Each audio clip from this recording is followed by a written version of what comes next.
Does the mouthpiece make the player, or does the player make the mouthpiece? We're going to answer that question and a lot more in this episode of The Holistic Horn. Alex Strachan of Strachan Brass is going to be on this episode, and we talk about everything that makes a mouthpiece a mouthpiece. The backbore, the cup, the rim, the material, and he's going to talk through how each parameter affects how a mouthpiece operates. He's also going to talk about how to test a mouthpiece. So I'm actually going to use this song that I'm playing right now called Gratitude as one of my test pieces. It's quite interesting to hear how it plays different when I'm using different equipment.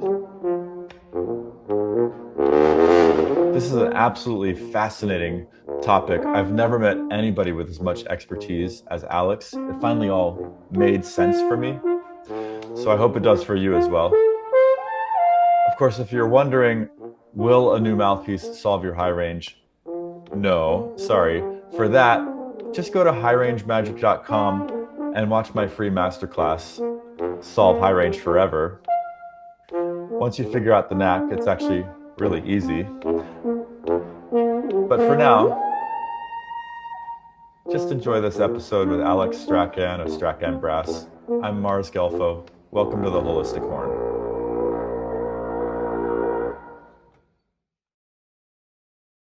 All right. We got all kinds of mouthpieces here today. Yeah, let's kick it off. Welcome to the Holistic Horn podcast, Alex Strachan. Thank you. Yeah.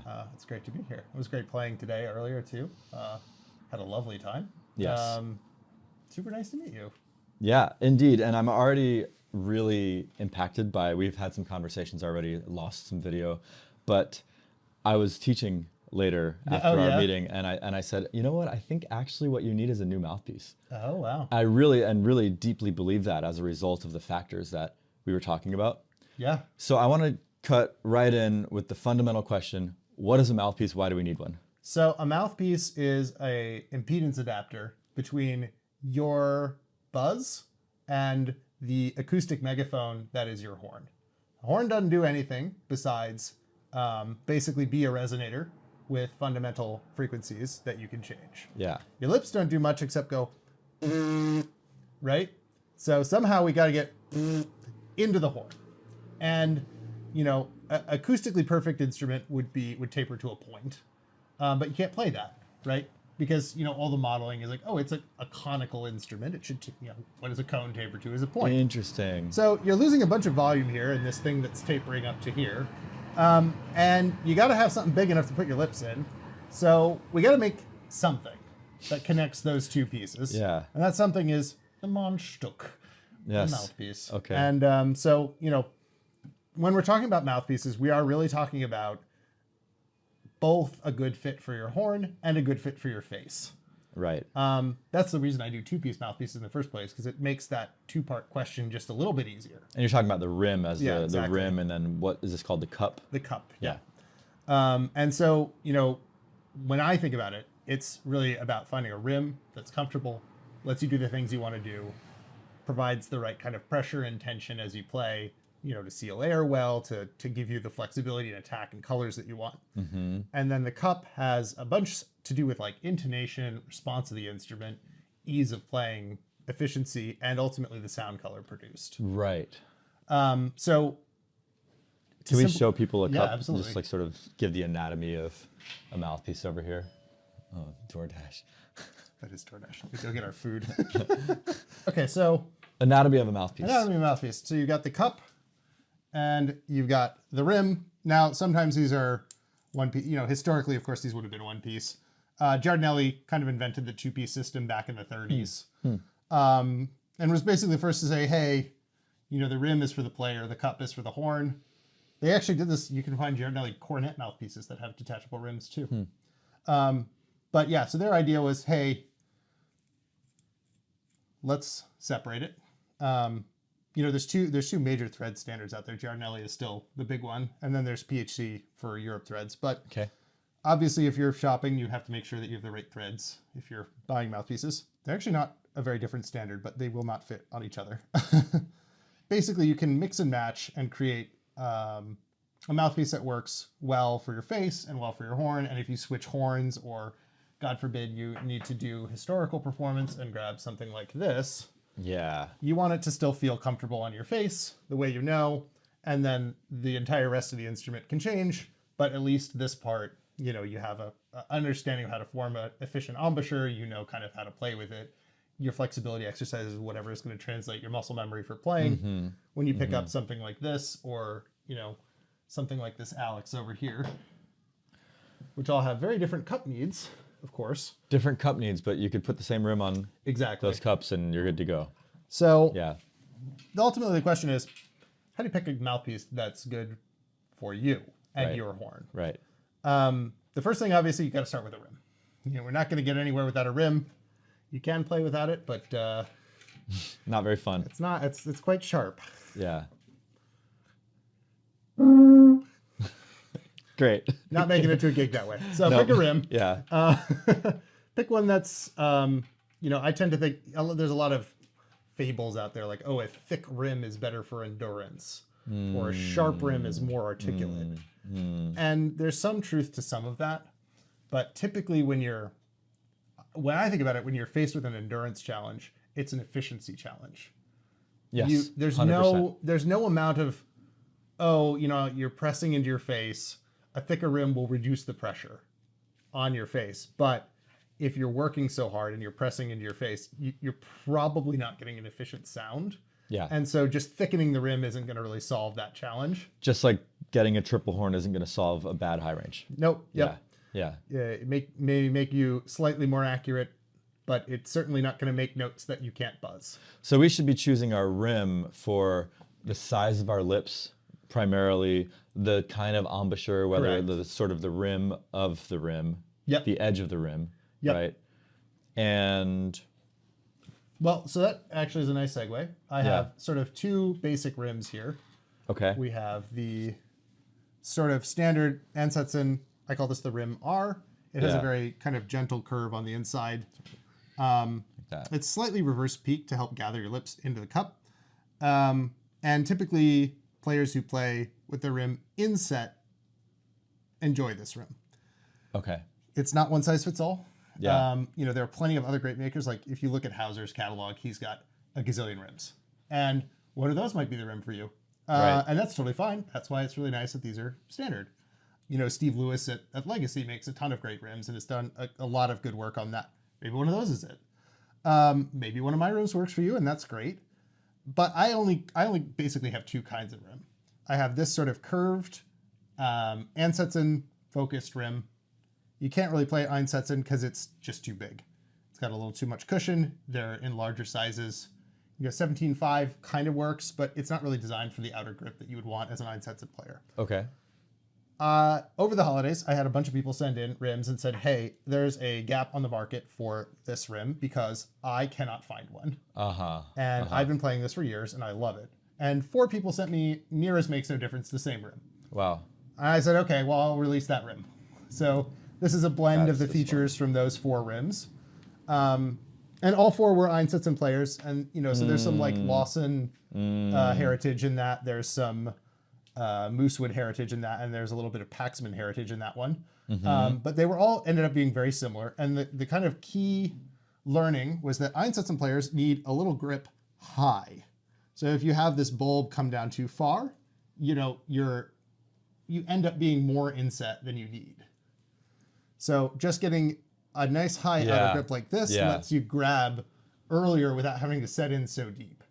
But it gives you the grip and the control that you're looking for without being like really rolling your underlip as much. Yeah. And so this, you know, the default size of this is a 17.5 because most Einsätzen players tend to play with a smaller aperture. Yep. Because you need to. Your effective cup size is, you know, 19 or 20 if you were to put a rim over where you have your lower lip. Right. Because you're actually not using the rim to form the outer enclosure of your embouchure. Your embouchure is actually open. And so if you were to define what size a 17.5 feels like if you're playing Einsätzen, it's actually quite large because your lower lip is unconstrained. So I tend to think Einsätzen rims are a little smaller than Ansetsen rims. Interesting. They don't have to be. I still make a 17.5 in the the R and a 17.5 in the E. I make an 18 in the E, so you could have a smaller R than you have an E. There is overlap, but I tend to think 17.5 is the right size for this as a default first pass, and then you pick what you need. And that for the R, an 18 is a good starting point. So that's rims. That's rims. Next is cups, and there's a lot going on with cups. So kind of as we alluded to before, right? Cups are controlling some of the intonation, the response, how it responds to air, the sound, and how it feels to play the horn. And what you said blew my mind, that I always thought a funnel was going to be a darker, more velvety sound, and you actually said, no, that's brighter. Correct, yeah. Can you explain that again? Yeah, so most of the time when we see funnel mouthpieces in the wild, they're very deep. They're deep. I'm thinking of that VDC that Holton made. Yeah, the old, the DeRosa cup, which is like a mile deep. Yeah. Basically what's happening is the cup shape is slightly darker. The straights, if you were to form a perfectly efficient model of something like this, the cup shape would be a better resonance for the first harmonic, the root harmonic. You mean the bowl shape of the cup? Bowl, yes. Okay. The bowl shape versus a funnel. The funnel is creating more complex harmonics. Huh. Because, if you look at a sound wave is a sine wave. Yeah. I'm not sure I fully have a grasp acoustically of what's happening. You could probably model this in CAD and come up with some answer. Yeah. The thing with the horn is we're not looking for the most efficient thing in the world, right? A perfectly efficient thing would probably not have a lot of high harmonics, because if you were to measure from just pure sound output, those high upper harmonics are not the most efficient at carrying a distance, right? They tend to dissipate. They don't reflect as well. That's why you sound darker in the hall than you do sitting right next to yourself. Those high harmonics have dissipated before the audience. So if you were trying to make the loudest horn on earth or the most efficient acoustic situation, yeah, go read Walt Lawson's papers. He did a whole crap ton of research on this. Interesting. You add some mass. Those Lawsons are kind of heavier. You would use a different metal than brass. He used bronze. Right. And so there's a lot of things you could do to make the loudest horn possible for the least effort. The reason we've kind of moved away from Sounds fun. They're fun. But the reason I think we've moved away from that ideology is because it's, one, the characteristic sound of the horn is, I think, related to, I call it the strategic inefficiency of the design. Yeah. Your hand is not an efficient part of the system. If you wanted to make an efficient instrument, you'd make a trumpet. You wouldn't stick your hand in it, right? This is a huge damper right at the, most critical interface between the resonating standing wave and the air. This is this is essentially, right, this is a rocket nozzle. It's exactly the same thing as on the space shuttle at the bottom. And the reason it's backwards is because you actually have high pressure sound waves that are being expanded to the pressure of the air to convert the energy from inside your horn into the room. For a visual, we're talking about this is what's at the bottom of a rocket. Right, exactly. So the thing with the rocket is because the rocket fumes are going fast. Right. They're low pressure. Right, and we have sound high pressure coming out. Yeah. We have high pressure that needs to go to low pressure. A rocket has low pressure that needs to go to high pressure, so it's the opposite direction. Yep. But it's pretty much the same principle. We're turning a high pressure system, which is the peaks of your sound waves, into the air, and that's why the bell is helping create efficiency. So if you take the bell off and you play as loud as you can, and you read it from 10 feet with a decibel meter, it's not nearly as loud. Not nearly as loud. Yeah. This is an amplifier. It's not the most efficient because we've stuck our hand in it. But the characteristic sound of the horn is one of inefficiency. Yeah. The beauty of the horn is its particular brand of inefficiency. So when you're designing a mouthpiece, the beauty is in the struggle. The beauty is in the struggle. Absolutely. So when you're designing a mouthpiece, you don't want to just go full gas efficiency. You need to balance correctly the kinds of inefficiency that you introduce to the design. Okay, I'm so relieved. I thought you were going to eliminate struggle from my horn playing with your mouthpiece. No, absolutely not. I'm only going to... Wait till you know the struggle of having 10 mouthpieces in your bag and not knowing if any of them are any good. Right. Of course, I play my own product all the time. So anytime I come out with a new one, I'm showing up to gigs with a different mouthpiece than I've been playing. And it gets battle tested pretty quickly. And I want to get to some demos for folks so they can absolutely. really hear the differences. Yeah. I guess we could talk about sort of the bore and the efficiency of the cup that's created. Okay. But before we get to that, we have to talk about the shank. Yeah. So different horns have different shanks. So Right. I'm going to take, this is a Geyer or American shank mouthpiece. And you can see it goes in about yay far. And critically, it does not wiggle. Doesn't wiggle. It doesn't wiggle. So the difference between an American and a European shank has often been misdescribed. It's not that European shanks are bigger per se. They're actually about the same size. The difference is the taper. So it doesn't, it doesn't really go in that much farther, right? Yeah. But it's going to wiggle. And so what's happening is this is on a 1 degree taper, and that's a 1.5 degree taper. Huh. So the tip of this mouthpiece is too small, but the top's about the right size. So if it's wiggling, we talked about this is an acoustic junction right here. Right. You see all the people with the lift freaks and whatnot to try to like bridge the gap. And Yeah. certainly if the mouthpiece is wiggling, you're losing energy right there. That's not going to be great. What you really want to do is grab is this one? Yeah, this is a Euroshank mouthpiece. And so you'll see it goes in the right distance and it does not wiggle in the slightest. Now, you go, Alex, I've tried a Euroshank mouthpiece in my American shank horn and it sticks out 1.5 miles. Uh-huh. That's because the tip is bigger. Uh-huh. But you'll notice because this is at a wider taper angle, it's going to wiggle at the top, not at the tip. So if you're curious about why your mouthpiece is wiggling, if it's wiggling down there, Yeah. you have put an American mouthpiece in a European horn. If it's wiggling up here, you've put a European mouthpiece in an American horn. Great. I hope that we've solved that mystery. Yeah, for so we somebody. solved that mystery. So that is what a European shank, this is why people say the Euroshank is bigger. Right. But in terms of the dimension of where it sits, it's actually within 0.05 of a millimeter. Fascinating. The next most important thing is because the back bore of a European horn is bigger, because the tip is bigger, you need a smaller mouthpiece to balance. By smaller, you mean? Smaller throat. Smaller throat. So here's Which is bore. smaller bore. Yeah. Okay.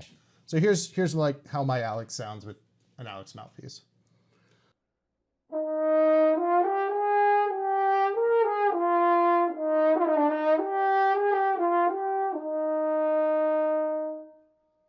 And so that doesn't make people are like, oh, Alex's are super bright or Alex's are super dark or they play super dead. Most of that is coming from a bad mouthpiece. Playing super dead is because the shank is wiggling and you're losing energy right at that junction. So it's going to play not awesome. So if you put a wrong mouthpiece in there, how does it sound? Well, we could play, this is a GH. This is Yeah. my newest Geyer mouthpiece. Yeah.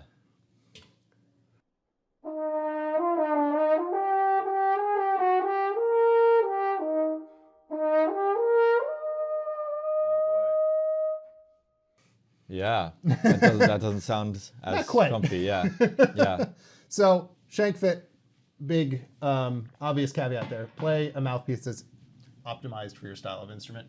And then you mentioned as well, I forgot what this is called. So yeah, that's the next big variable is yeah. the prominence. The prominence, yeah. So this is the third shank size. This is a historic French shank, and this is a historic French horn. It's a Raoult, and so with the historic mouthpieces, one, they insert quite a lot farther than the modern mouthpieces. When this was standardized by Shank in Chicago, they just picked a different standard, a slightly larger mouthpiece. Probably much for the same reason that Alex went with a larger mouthpiece, which is you can kind of put more air and you get kind of a different sound by having a larger mouthpiece. So if you think of the characteristic sound of the hand horn, it's very like closed and bright. Yep.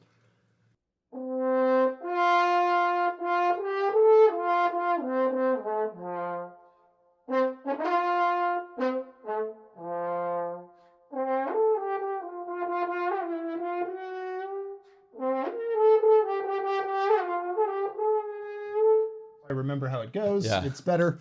But so that's kind of the characteristic sound of the hand horn. The mouthpieces were sheet metal. So to get to that weight, we use a titanium one here. But we won't cover that too much. As horns developed and we got closer to the modern receivers, we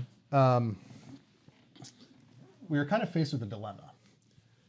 The old ones sat super far in, and so they stuck out less. Shank standardized around essentially the modern mouthpiece. Like all modern mouthpieces are cut around the same length. they have the same shank, the Okay. same Morse 0 American shank. Okay. And that's kind of what has developed as the standard. Now, when you're working with, say, a vintage 8D, that wasn't a Chicago You made might need a horn. different prominence. Exactly. Yeah. So I make the model LA for vintage 8Ds that doesn't stick out as far. If you notice, it looks a little bit more like the Model H, Okay. and that it's just a little shorter. Yeah. And so what this is controlling is the intonation between the octaves. So if I play, so this is a standard intonation mouthpiece. This is a GH. Yeah. And we're going to play all on the B flat horn and then all on the low C horn Okay. to show the octaves.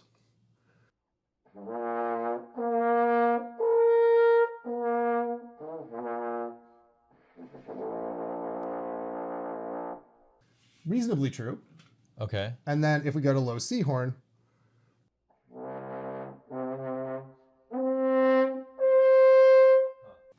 pretty good, right? Okay. If I show you the shorter prominence mouthpiece, which is not designed for a Geiger tapered horn like this one, Yeah. what you will find is that the octaves are going to be a little bit wide.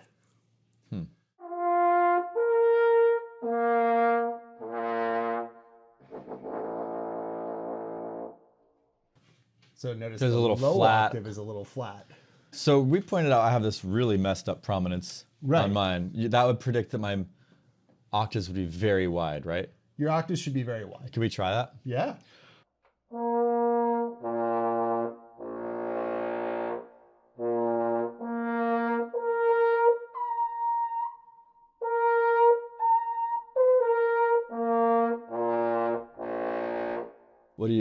Does that sound wide to you? I do hear it's a little bit wide. It's not actually that bad. Partly, I think it's because you've been playing this mouthpiece forever that you're compensating. Just got used to it. Yeah, you can get used to a lot of things. And if it works for you, it works for you, you know? Yeah. So, but I do hear that the low register, I think you're pulling up. From Yeah, where it would tends naturally a sit. little flat. Yeah. Yep. Yeah. And I think, so above about high C, the acoustics of the instrument, a wave cannot follow the bell above the curvature of the bell. So if the wavelength is shorter than the radius of curvature of the bell, the wave cannot follow the bell. Okay. So above about a high C on a horn, there are no slots. You are creating the slots either through the help of your hand, which is acting as a wave guide. So if you take your hand out of the bell and you try to play above a high C,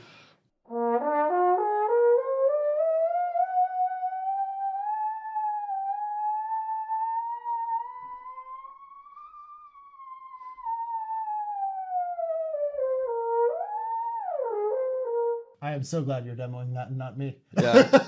But you notice the slots start to disappear above high C.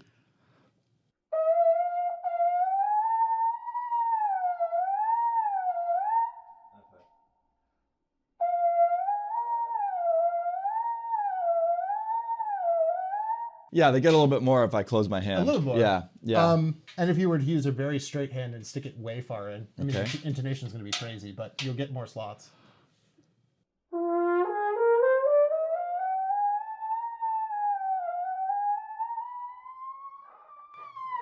Yeah. Okay. Yeah. So the hand is acting as a wave guide. And what it's doing is it's narrowing the throat of the instrument, creating a tighter radius of curvature, effectively. Okay. All right. I heard the words that you said. So your hand is doing a lot of work. Okay. But again, above a certain, to say that the high F to double F octave is true is, you can put that double F wherever you But don't want. trumpet players play above the 16th harmonic? They do, but they also don't have any slots up there. They're just doing it. Huh. They're just crazy. Okay. The Fair enough. trumpet bell is also much, if you notice the radius of curvature. of Right. So trumpet the bell is- frequency that it, Exactly. The frequency at which the sound becomes delaminated from the instrument is higher. I'm not going to say it's a lot higher. If you look at a piccolo trumpet, it's almost all the way and then just right at the end. So the radius of curvature on the bell on a piccolo trumpet is much smaller than a C trumpet. Wow. Okay. That's really interesting. And that's why you can play the Baroque. You get slots on the piccolos. Okay. So that's prominence, ultimately, we're talking about. Ultimately, prominence Yeah. is if your octaves are off, your prominence is off. Cool. And that's, there's no right answer. That's a your horn thing. Right. Most, Right. a lot of, like, this is a Carl Geyer. Carl Geyer kind of pioneered this like chained valve at the bottom thing. Yeah. And used basically C.F. Schmidt tapers with his own like special sauce, right? So it's a long, slow growing taper. Horns that look like this tend to have copied those other design features, like the bell size, the taper, the mouth pipe. Roughly, give or take, they're designed around the same mouthpiece, right? When Schilke first came out with the Schilkes and the box back in the day, those were the first of the like modern standardized mouthpieces, along with the Giardinellis. And those were like machined mouthpieces that had a certain like, they all used the Morse zero shank. We all kind of decided the American shank was going to be the standard shank for horns in America, and even some horns in Europe use the American shank now. So before that, shanks were a little bit more freeform. You will find even early Geyers actually will have shanks closer to what this Raoult used. They go in real far. Well, they go in almost not at all. So if you tried to use a Schilke in an early Geyer, like a 20s Geyer, it would hardly go in. Now, most of those have been modified since. So someone took a ream and reamed them out to work with modern mouthpieces. I think this is a little sad because actually they play wonderfully with the historic mouthpieces. With the right mouthpiece, yeah. It's just like everyone wanted to use the new standard mouthpieces, and thus, we see that also with like old violins. There's a bunch of Amani violins that were designed for catgut strings, and they're not strong enough to take steel strings. So they've been modified. They've been reinforced to play with steel strings because people loved these old violins but needed to use them in modern ensemble. Now, there's a part of the mouthpiece that one of my main teachers, Mikhail Holzel, called the soul of the mouthpiece. The soul. Have you heard that? No, I haven't. That's a new one. And I think what he meant was, we'll show just like this part right here, sort of in the middle. Oh, sure. Okay. I think he's trying to say that the shape of the cup is creating the sound. The shape of the cup, and then is that called the venturi, or is it? Yeah, that would be a correct name for this modern. Whole area where the cup turns into the stem, and there's some curve like this sort of reverse. Is it hourglass? Hourglass, yeah. Yeah, hour almost inside the mouthpiece. So I'm going to give you two mouthpieces that are about the same depth and have a very different entrance to the venturi. Let's try that. Well, sorry for the interruption, but if you are a horn player and you struggle with high range, confidence, accuracy, consistency, or endurance, this is of interest to you. I am still running my program High Range Magic that has offered profound transformation to folks that want to unlock the high range and all of its benefits.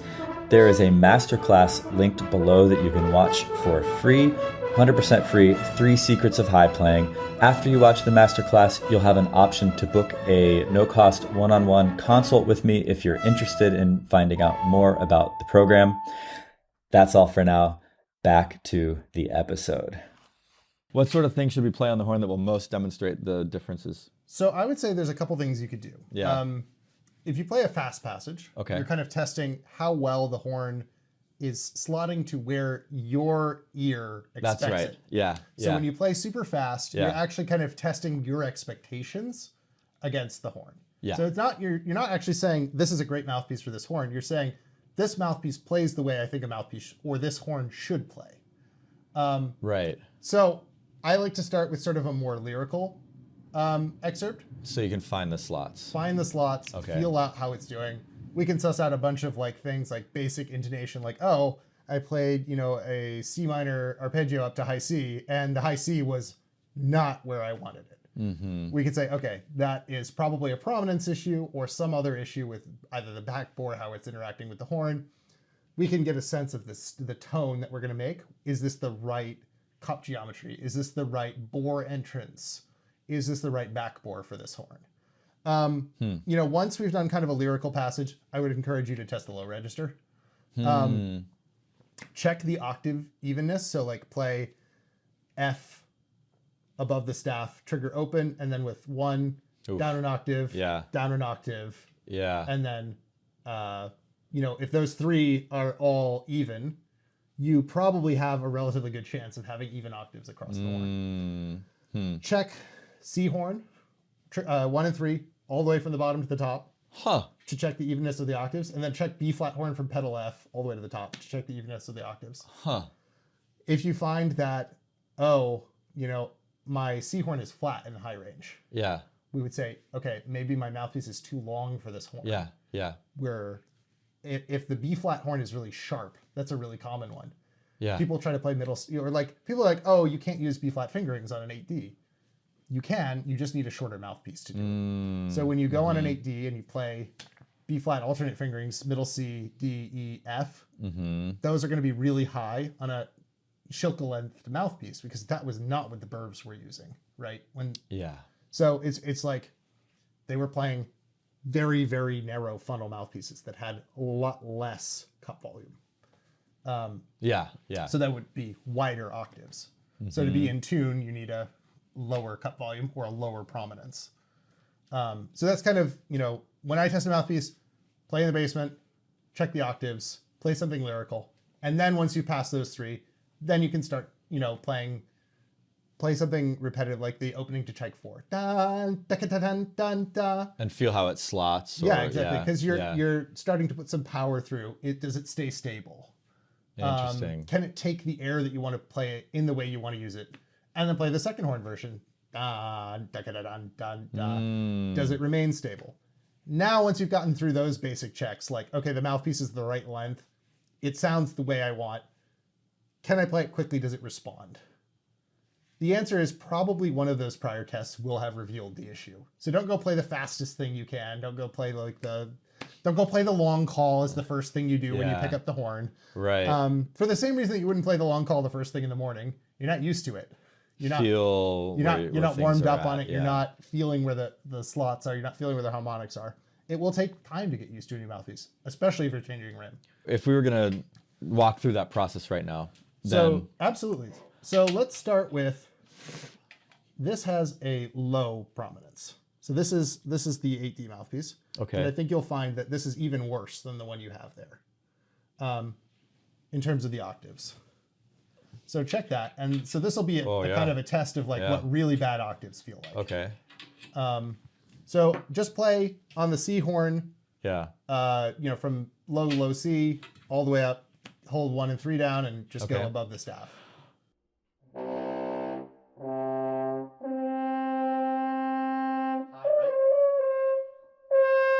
Super high. Super high. But in tune on the bottom and high on the top, right?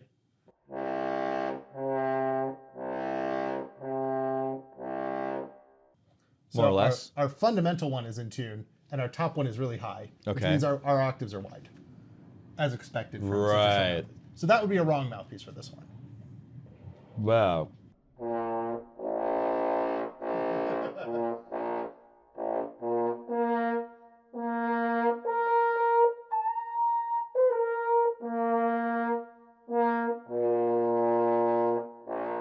That feels really out. Yeah. Really out. The low, so on the B flat side, the low notes were really flat. Yeah. So also wide octaves, but a different starting point. Everything's out. Yeah. Yeah. So that would be a really bad mouthpiece for your horn. And you think I should try this one? So when we're talking about the soul of the mouthpiece, Yeah. we'll talk about these two. So this one has the reversed, Viennese style bore entrance. So we kind of come into a shallow number 1 bore and then continue to taper into a number 13 before we go back out. Now it's all the curves are blended together, so it's not going to quite look like 3 cones on the picture. Yeah. But that's what's happening there. And then this one is just like a really traditional, Chambers Giardinelli style. So this seems to go in quite a bit as well, no? Yeah, your receiver Might just be too big. is a little on the large side. Yeah. Now the question is, does it play wrong? The insertion depth doesn't actually matter that much. Right. The proof is in the pudding. It could be fine that your mouthpiece inserts that far, or it could mean that your venturi is too open. Yeah. We'll find out. Okay. So try the same octaves? Yeah, try the same thing. So that should be a lot better.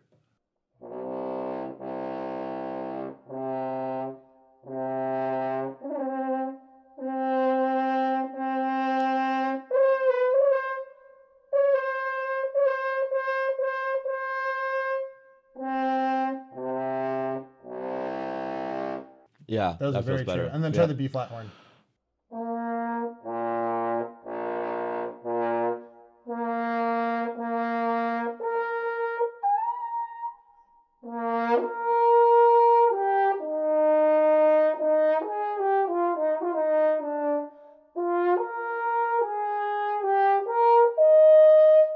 Feels like, okay, yeah, the So notes are in that's the right pretty place. locked in. So that has the Viennese style heart, we could call it. And what you'll find is that the Vienna mouthpieces tend to have this very like floaty, I like, yeah, diffuse character Yeah. at quiet. yeah, But when it's hooligan time, they can- they really tighten up and punch through. yeah. This being a very like traditional, chamber style Giardinelli that I grew up playing in New York. You'll find that it has a big color change still, like Yeah. from quiet to loud. Yeah. But you'll find it has a very different feel and sound. So this is going to be delicate. This is like playing on a pillow. Ooh. It's a luxurious experience.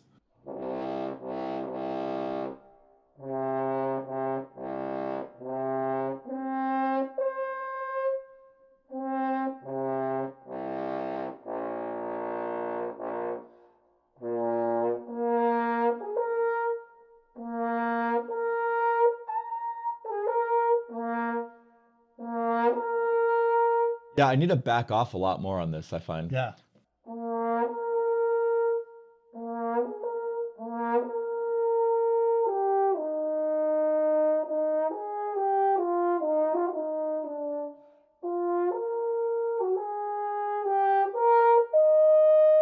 It's, yeah, I'm really using a lot less air. Yeah. And it's so believe it or not, that has a bigger throat than that. That is a number 12. That is a number 13. Throat number doesn't dictate everything. A lot of the other, so the entrance, the heart, as you would call it, the entrance to the bore and the back bore play a big role in how it feels. Cool. So now that we've done that context, I know you like this one from earlier. This is the Hinehorn mouthpiece. That one is so good. This one, so when we think like traditionally, we would say a number 17 throat should feel much more constricted than a number 12. Yeah. That you would have to back off a lot on Yeah. air. Yeah. That you would find it perhaps too narrow of slots. This one is designed to slot pretty hard because it is for playing Brandenburgs and stuff. But you might say that you would feel that this mouthpiece feels tight Yeah. historically, Yeah. being such a smaller throat. Yeah. Give it a try and tell me if you feel it feels tight. Oh, we've got a doggy visitor. Oh, hi, Bree. Come here, Husky. You want to be in the shot? Are you going to say awoo?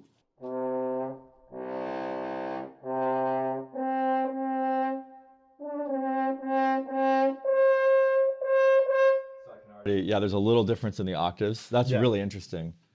And then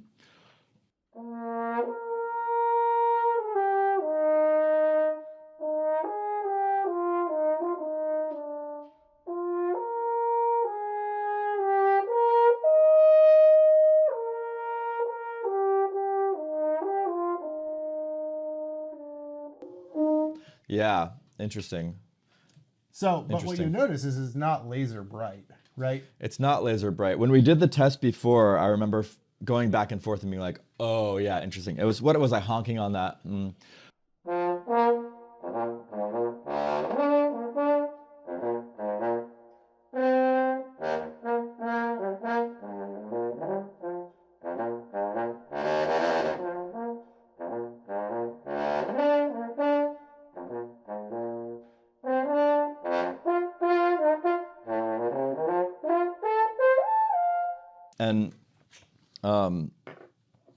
And so part of the reason that has Yeah. not such a obnoxious brightness, despite Right. being an incredibly shallow mouthpiece, Right. is because it's cup shaped.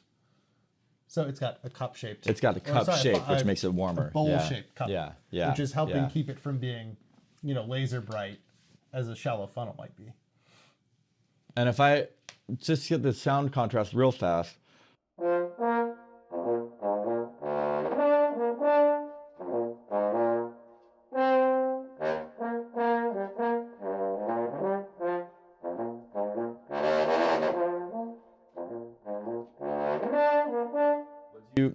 does that sound a little broader to you? A little broader, so I'd Yeah, say but it's not a a little bit more lot. diffuse, but they're actually Diffuse, not. They're yeah. not that different. They're really not. It's Which surprising. is surprising because this is, you know, an ultra high horn mouthpiece, and that's a general purpose, even a large throated mouthpiece. So, Right. you know, to go back to what your teacher said, the heart of the mouthpiece, I think, is actually a good description of what's happening there. Huh. So it's kind of the lower cup into the bore and into the back bore is really determining that response in the sound. So we spend most of our time thinking about that here Yeah. when we design stuff. Do you do consults for people? Yeah, absolutely. Yeah. Yeah, we can even do full custom cups. So Wow. if you have something special in mind, you know, reach out. We can do That's neat. them. Yeah. Yeah. I'll make you one. I would love one. I mean, what? So knowing what you know now Knowing about what my I know playing, what would you do? So the first thing I would say is I think this cup, it feels to me like you're trying to tighten the sound. You're trying to get more core out of it. Okay. And so you're working to do that. So I'd love to give you something with just a little bit more basic core so that you could relax into it rather than trying to keep fighting for that core and that ping. Huh. So I think the first thing I would say is I want to give you a little bit more ping from the cup. I would love that. I think you sound great on a bowl mouthpiece. Yeah. I think I wouldn't change that. Yeah. So I would keep the general bowl shape. Rather than the Viennese or anything like that, I think we'll do a traditional entrance and exit from the backboard. But I'm thinking something along the lines of this.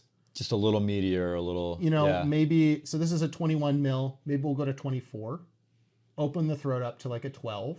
Uh-huh. And I'll play test it and see how it is. Maybe we need to go with a narrow backboard to balance that larger throat. Maybe we can keep the standard backboard because it's a good feel. This is where the 3D printer comes in. You print 5 of them. You thread them out. You play them all and you say, this 3 are shit. This one's okay. Yeah. And this one's great. Huh. And then you iterate and you say, okay, well, the good one, we changed a couple things. Now it's better or worse. Yeah. And then what I found is that if you make a good plastic one, it's always an excellent brass one. You could print 3D print a design that works in brass and it will be a terrible plastic mouthpiece. But you will not find something that you made plastic that worked well not be better in brass. And I think you alluded to this in our conversation that wasn't recorded, where you said you're breaking a lot of rules, you're trying new stuff, you're able to innovate and iterate faster because of 3D printing. Absolutely. Yeah. No, the 3D printer is a godsend. In 45 minutes, I can have 5 different cups ready. Yeah. And unlike the lathe, where I have to sit there and do tool changes and do the program. And the material is a lot more expensive. Well, yeah, the material's pretty cheap, by the way. Really? I mean, it's like 30 times cheaper to be plastic, but the brass is actually only like $6 or $7. Uh-huh. It's the time and the labor that goes into making one out of brass that's the real cost driver. But the 3D printed ones are completely unattended. You go to your laptop, tweak some curves, you hit print, and you go do something else. You clean the kitchen, Yeah, come back and try your new you're mouthpiece. ready to go try your new mouthpiece. That's really cool. And so that's that is the heart of why I have so many models in such a short period of time, was because I was able to 3D print and test these. And I have an excellent collection of test horns here. I have my 1930s Con that plays a certain way. It has got this very broad, expansive sound. Yeah. Beautiful horn. It is a chameleon. It will take any reasonable mouthpiece. So it can actually be a decent proxy for an 8D. If someone says, oh, my 8D feels XYZ thing, I can usually feel the same thing on that horn. I have my Alex, which I play quite a lot. Yep. It's not a normal Alex, but it is an Alex, so it has the Alex lead pipe taper and just the general acoustics of an Alex. Yep. I have, my Geyer. So OG Carl Geyer. Such a good horn. It's a beautiful horn. This is like my representative of the Geyer family. It's a little odd that it's a nickel silver, but that doesn't change too much about how it plays. It does change the sound a little bit, but in terms of being a proxy for Geyerness, this does a great job. Right. The GH was developed against this, so. And that reminds me, so this is one last thing I want to share before we wrap about the heaviness of the mouthpiece. That was absolutely. utterly fascinating. So I have for you here a Model G. Yeah. And a Model G heavy. Now, the difference is only 5 grams here. And it's just, I didn't take away as much with the lathe on the exterior. So what is the weight doing to the mouthpiece? The weight is helping to center the pitch So the Right. acoustics are the same between the two, right? So the how wide the slots are actually is exactly the same. But when you ping at it, if you were to ping off center of the slot, the heavy one will allow you to stay off center. So if you go, if you were to ping flat, you could use the stability of the heavier mouthpiece to hold that flat pitch. But if I remember correctly, wasn't it that when I played that fast passage from the Nutcracker? Correct. Yeah. Yeah, so exactly what's happening is when you're playing really fast, Yeah. this also tends to narrow the effective slots Uh-huh. because it's more stable. So this will tend to lock whatever pitch you start resonating at, Yeah. but the width of those is like constrained a little bit. So if you Yeah. play a really fast passage and, if you were to get used to a heavy mouthpiece and were very accurate with your tongue placement and your oral cavity volumes and all that, Yeah. you would be able to play absolutely as fast and articulately. However, if it's a new mouthpiece and a new rim like you're playing today, right? Yeah. You will find that you miss more notes on a heavy mouthpiece. That was insane. I want to see if we can demo and let's do recreate it too. Will be the test. So there are those two. Maybe even we'll do it blind, so I don't Okay. know which one is which. I will hand you a random mouth. Oh, Yeah. actually, I'll even put it in so you can't feel the weight as it goes on. Okay, great. So what I have is a passage that I've been working on using Jason Solomon's practice techniques. So if you want to hear that podcast, that's up as well. And it's from the Nutcracker. It's very fast. I'm going to do it on this mouthpiece first as my baseline. Your baseline. I won't do the whole thing, but some of it. So,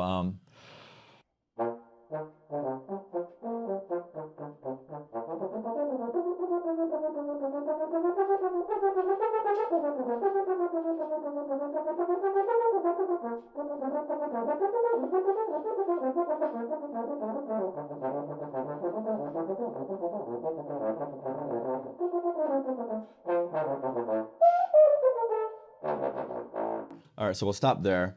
Cool. Pretty messy. So we're listening for missed notes, so we're letting that happen. Pull your mouthpiece, close your eyes, bring it up, and then you can open your eyes again. Okay.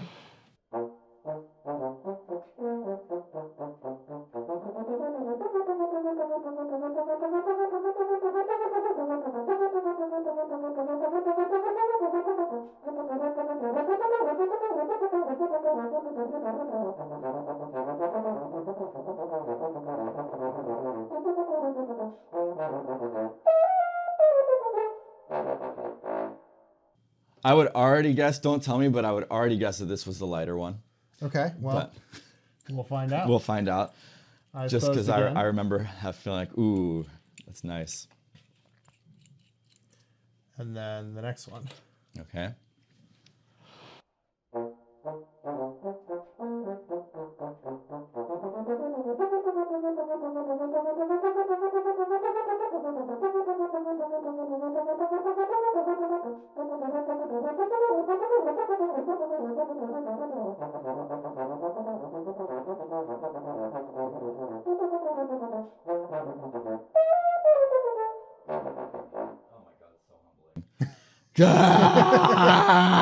What a workout. Wait till Christmas. This has got to be the heavier one. This is the lighter one. What? Yeah, we got the opposite results as before. Wow. I feel like what was happening was you were just vibing today. Yeah. And you were placing your notes exactly in the middle of where this one wanted the slots. Huh. And so you do get that really clean on rails feeling from the heavy one.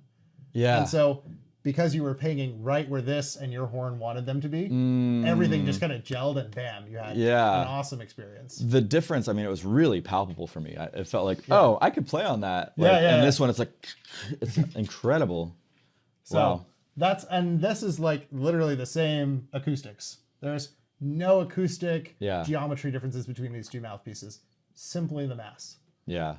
So yeah, when it comes to a horn mouthpiece, there are so many variables that I couldn't possibly tell anyone specifically what to play. What I can do, and what I try to do, is, take this space of all possible mouthpieces and distill it to a few choice experiences and models. So we have like the sort of the pillowy GC that you got to play earlier. That was fun. We have the G, the Model G, which has that like very traditional, you think of San Francisco Geyer sound. That's the G. We have the GH, which is the new. Where did my GH? Yeah, this one, with the Viennese entrance. That kind of gives you that big broad color shift from this like very diffuse to this very direct sound with kind of an open feeling, so you can really let the air flow. If you need to play very loud, the GH may be a great call. We have the GS, which has a very like smooth studio profile. We have the GD, the one for the high horn. We have the GM, which is sort of like in the middle of a lot of those. It's a deeper cup with a narrow throat. So it's efficient, and it lets you do really big color control. So you could say, oh, I want this to be bright, but not super loud. Or I want this to be diffuse and loud. Right. And so you can kind of tease those two variables apart a little bit better on the GM. Yeah. So basically what I try to do is curate the space of all possible mouthpieces into things that are kind of like reasonable for most horns. If you come to me with something super wacky, I could probably make a mouthpiece for it. I have an E-flat alto horn from Alexander Mainz from 1870 that uses a trombone shank. I made a mouthpiece for it. It works great. It took a lot of prototyping because it's like so absolutely unusual in how it plays. Yeah. But you know, once you kind of understand all these variables, like, you know, if you were able to describe an experience that you wanted, we could probably create it for your horn. Well, yeah, I mean, what I really get from your work is just such a mastery, both theoretically and practically, of the balance between the variables, how to adapt them, how to interrelate them for the player's needs and for the horn's needs. I mean, it really helps. I play. That is Totally. the biggest thing for me as a mouthpiece maker is that I can play test my own stuff. Yeah. So my feedback cycle is so fast versus having to like call someone like you up and say, hey, what do you think of this? I send it to you. You've got 6 gigs. You don't get to look at it for 3 weeks. Right. I get an email back. Hey, it feels funny in these ways. Right. Because I was able to play test all of the mouthpieces here, you know, I was able to learn the relationship between these variables.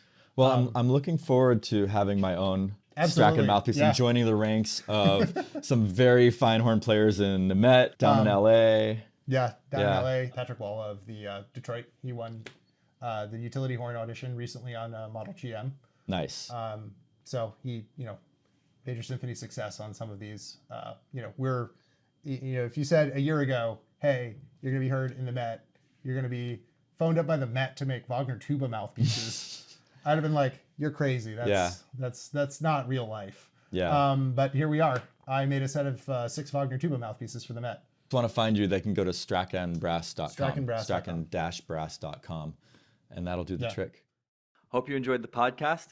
This episode is brought to you by High Range Magic, my online program that helps horn players liberate their high range, as well as reach new levels of relaxation and ease throughout the full range of the horn, and also to kind of reclaim a beautiful new paradigm of relationship and mindset with the instrument. If that sounds interesting to you, head over to highrangemagic.com and you can register to watch the free masterclass I have, How to Confidently Enjoy a 4+ Octave Range Without Pain, Overthinking, or Constantly Practicing. That's over at highrangemagic.com. Thanks again.